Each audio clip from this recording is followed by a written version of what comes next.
Allez, c'est parti du coup pour l'analyse de Backlash qui a eu lieu la nuit dernière, le pay-per-view de la WWE, le premier pay-per-view depuis, enfin pardon, le PLE, depuis WrestleMania, les habitudes ont la dent dure, et on était du coup du côté de Porto Rico pour un show qui a fait du bruit, en tout cas dans la salle. C'est clair que ça faisait du bruit, les fans de Porto Rico étaient extrêmement enjoués, extrêmement contents d'avoir la WWE sur leur terre. Ça montre aussi à la WWE qu'ils peuvent organiser des pay-per-view à l'étranger et avoir de très forte résonance médiatique, mais aussi un très fort intérêt de la part des fans, avec des ambiances qui sont souvent meilleures qu'aux États-Unis. On ne va pas partir dans des polémiques, mais je pense que la WWE est vraiment de plus en plus enclin à partir à l'étranger pour ses PLE, et qui sait, peut-être qu'on aura bientôt un PLE au Stade de France, peut-être d'ici 2 ans. Et bref, on parle de Backlash, et le show a démarré avec un match assez surprenant. Je pensais pas que ça serait l'opener, puisqu'on nous a proposé du coup le match entre Bianca Belair et Io Sky, et mes amis, j'ai adoré ce match, vraiment la foule était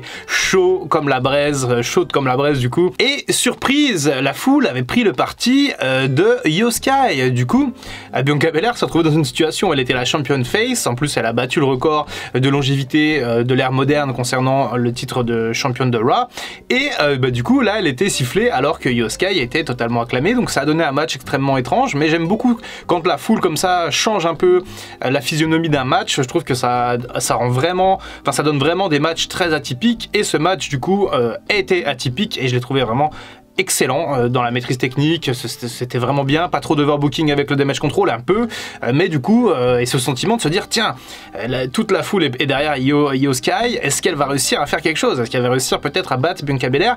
Donc ça a vraiment maintenu mon attention en éveil, et vraiment j'ai adoré cet opener. Je pense même que c'était mon match préféré de la soirée.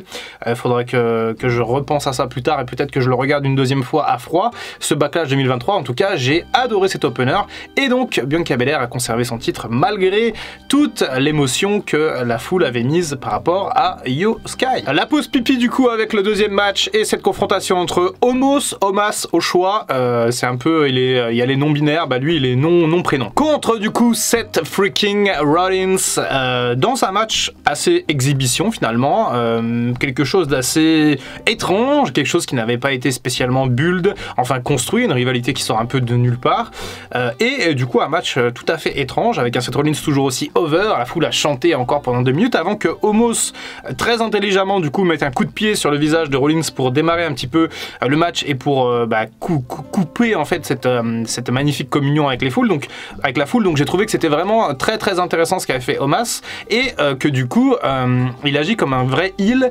On reparlera de ce personnage un peu plus tard dans la semaine peut-être, ou la semaine prochaine. J'essaierai de faire une consultation sur lui parce que je trouve qu'il y a beaucoup de choses à dire, et ce match a confirmé certaines de mes idées, mais pour le moment on n'en parle pas. Seth Rollins a donc du coup bagarré. Alors le match n'était pas extraordinaire forcément, ce qui est vraiment à retenir, c'est qu'en fait Omos est sorti 2 fois du curb stomp, et que du coup Seth Rollins a été obligé de faire un 3e curb stomp, un super curb stomp de la 3e corde sur Omas pour mettre le Nigérian à terre, le géant, et le couvrir pour la victoire. Une autre défaite pour le géant, mais encore une fois c'est un peu bizarre ce qui se passe autour de lui, puisque c'est un des seuls agents libres avec Brock Lesnar. Je sais pas pourquoi il a eu ce privilège d'être agent libre et d'être entre Raw et SmackDown, apparemment sur une demande d'MVP, mais globalement, pourquoi dans ce cas Seth Rollins c'est pas non plus agent libre? J'en ai déjà parlé dans les prédictions de Backlash, mais bref, on en reparlera. Et un booking quand même assez étrange autour de lui, on sait pas si il va être costaud, s'il va être buildé main event, mid-card, il a quand même des gros matchs, mais il perd. Donc pour l'instant c'est assez flou autour de lui. Concernant Rollins, bien entendu, il ne pouvait pas perdre ce match, puisque ça semble assez évident. Rollins va se diriger sans doute à la conquête du titre de champion du monde poids lourd. À chaque fois qu'il y a une mention de ce titre derrière, on voit une image de Rollins où il y a quelque chose avec Rollins, donc je pense qu'il sera le candidat de Raw. Mais pour ça il faudra regarder Raw, et normalement mardi matin je pourrais en parler sur la chaîne. Je serai pas encore parti en Angleterre, donc je pourrais vous en parler de ce Raw et potentiellement de ce qui va se passer autour de ce titre de champion du monde poids lourd. Un match triple menace du coup pour le titre US entre Theory, le champion, Bobby Lashley, l'ancien champion, et Bronson Reed, du coup ça fait plaisir de le voir ici. Alors le match était, ça va, c'était pas, ça cassait pas trois pattes à un canard, mais c'était correct. On a eu quelques moves sympas, quelques séquences sympas, on a pu voir que Bronson Reed est assez agile malgré son gabarit. J'ai bien aimé aussi l'opposition de style entre Theory qui est moins costaud quand même que les deux autres, mais qui malgré tout est assez athlétique et qui du coup a réussi à tirer son épingle du jeu. Et c'était un petit peu prévisible hein, qu'il allait gagner comme ça, Theory, c'est-à-dire une spear de Lashley sur Bronson Reed. Ensuite, Lashley qui se fait dégager par Austin Theory et Austin Theory qui vient pin Bronson Reed du coup pour conserver son titre de champion US. C'était assez logique qu'il ne perde pas étant donné qu'il va aller à SmackDown et qu'il va pouvoir avoir un nouvel éventail d'adversaires face à lui. Donc victoire plutôt logique de Theory. Match pour le titre de championne féminine de SmackDown, de Raw, je sais plus, je suis perdu avec ces changements de ceinture, ces drafts. Non, Rhea Ripley est championne de SmackDown et elle est draftée à Raw. Et donc l'Australienne défendait son titre contre Zelina Vega. D'ailleurs je me suis toujours demandé s'il y avait un lien de parenté avec Savio Vega et il semblerait que non, d'après tout ce qui s'est passé dans le show Backlash, il semblerait que les deux aient pas vraiment de lien. Bref, en tout cas, Zelina Vega, chez elle, pareil à Porto Rico, incroyable, incroyable pop de la foule, le drapeau, la tenue, tout y va bien, l'émotion, les larmes, bah oui, forcément, mais c'est beau, c'est aussi pour ça qu'on adore le catch, c'est aussi pour ça qu'on aime ce genre de divertissement, parce que voilà, des fois il y a des, comme des faits de jeu un peu si on parlait d'un autre sport, mais enfin il y a des faits un peu comme ça qui sont pas programmés, qui sont pas travaillés, qui sont pas scénarisés et qui viennent modifier un petit peu la perception de ce qu'on voit, de ce que le spectateur voit, et j'ai trouvé ça absolument génial. Tous ces moments d'émotion sont vraiment magnifiques et Zelina Vega, elle se rappellera toute sa vie de cette soirée à Porto Rico, tout comme Baron Corbin se rappellera toute sa vie de la soirée à Paris qu'il a passée il y a quelques jours. Malgré toute sa bonne volonté, Zelina Vega n'a pas pu battre Rhea Ripley qui a assez facilement gagné quand même. Elle conserve son titre du coup et va aller du côté de Raw pour, pareil encore une fois, avoir un nouvel éventail de catcheuses qui vont essayer de s'attaquer à elle, mais Rhea Ripley, à mon avis, pour aller lui enlever la ceinture, va falloir se lever très tôt. San Juan Street Fight du coup entre Bad Bunny, la légende un peu locale, l'artiste le plus streamé sur Spotify, c'est assez dingue les chiffres autour de Bad Bunny, et Damian Priest du coup, son ancien pote du coup, parce qu'ils étaient ensemble à WrestleMania 37 en tag team, et là ils s'affrontent dans un Street Fight. Damian Priest qui arrive du coup avec sa tenue de WrestleMania 37 d'ailleurs, c'était assez amarrant comme clin d'œil, et ensuite Bad Bunny qui arrive, ça pop, ça chante, toute la foule de San Juan chante sa chanson, alors moi je la connais pas personnellement, mais je me suis un peu ambiancé sur l'entrée de Bad Bunny, et il arrive du coup avec son kendo stick aux couleurs de Porto Rico, avec son caddie rempli d'armes, bref un vrai street fight, et le match était assez intéressant quand même. Bad Bunny il est très bon dans le ring, c'est assez dingue de se dire qu'un mec qui a rien à voir avec le catch finalement il est très bon, ce qui est un peu aussi le cas de Logan Paul, ce qui est un peu aussi le cas de Pat McAfee à la base.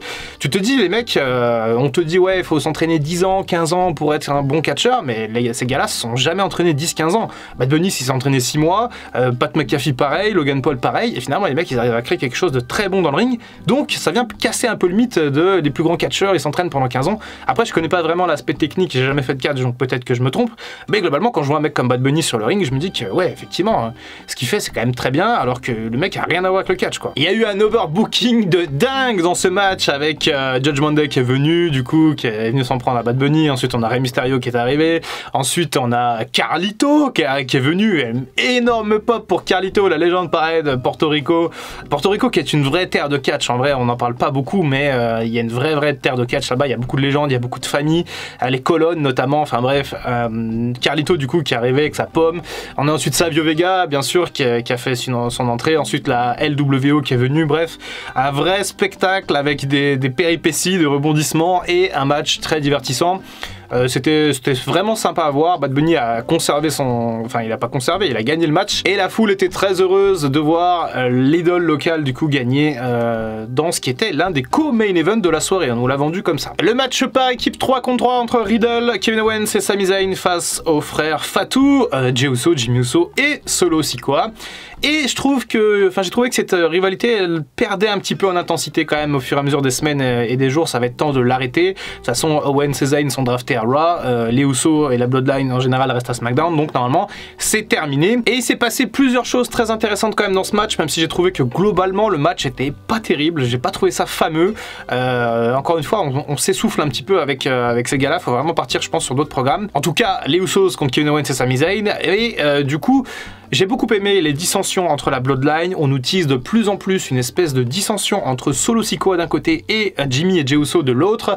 À mon avis, je pense que c'est comme ça que la Bloodline va se split, va se fracturer. Ça va être d'un côté Roman Reigns, Solo et Paul Heyman contre les deux frères Usos, les jumeaux, et le draft déjà nous a fait penser un petit peu que ça allait se passer comme ça, et je suis à peu près sûr que ça va se passer comme ça. Il y a eu beaucoup de dissensions, il y a aussi eu un super kick d'un des Usos sur l'autre Uso, bref, il y a eu du grabuge dans ce match, et Solo à un moment donné il a failli s'en prendre à un de ses frères, et c'était à deux doigts qu'il lui mette un Samoan Spike, c'était Jey Uso notamment, donc vraiment on sent que les tensions sont extrêmement fortes, et à mon avis là dans les prochaines semaines il va se passer des choses autour des trois frères, et ça vient un petit peu compenser l'absence de Roman Reigns, qui va revenir je crois quand même à SmackDown vendredi, mais globalement je pense qu'on va assister à des choses très sympas, et du coup la Bloodline a quand même gagné, puisque Solo Sikoa a fait le pin sur Matt Riddle, ce qui était le scénario que j'avais plus ou moins prévu et envisagé du coup pour mes pronostics, mais c'était aussi le scénario le plus logique finalement et cohérent, donc voilà, victoire de la Bloodline, et ensuite on passe à autre chose. Cody Rhodes contre Brock Lesnar est le main event de ce Backlash 2023, je n'y attendais pas, je pensais que ça serait Bad Bunny contre Damian Priest, mais ça a bien été Cody contre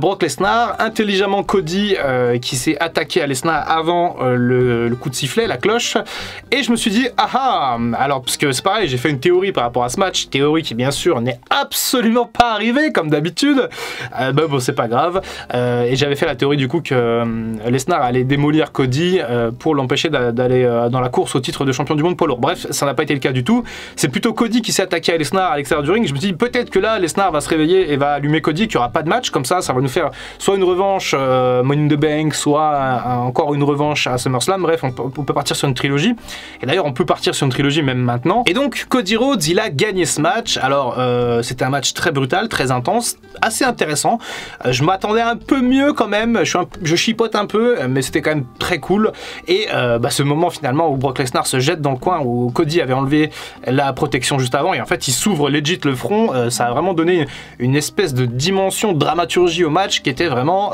très bonne j'ai trouvé, et jusqu'au dernier moment tu savais pas si Cody ou Lesnar allait gagner, ça pouvait pencher dans un sens comme dans l'autre, la balance était vraiment équilibrée, et c'est finalement Cody qui a réussi à gagner après plusieurs disaster kicks et après plusieurs crossroads.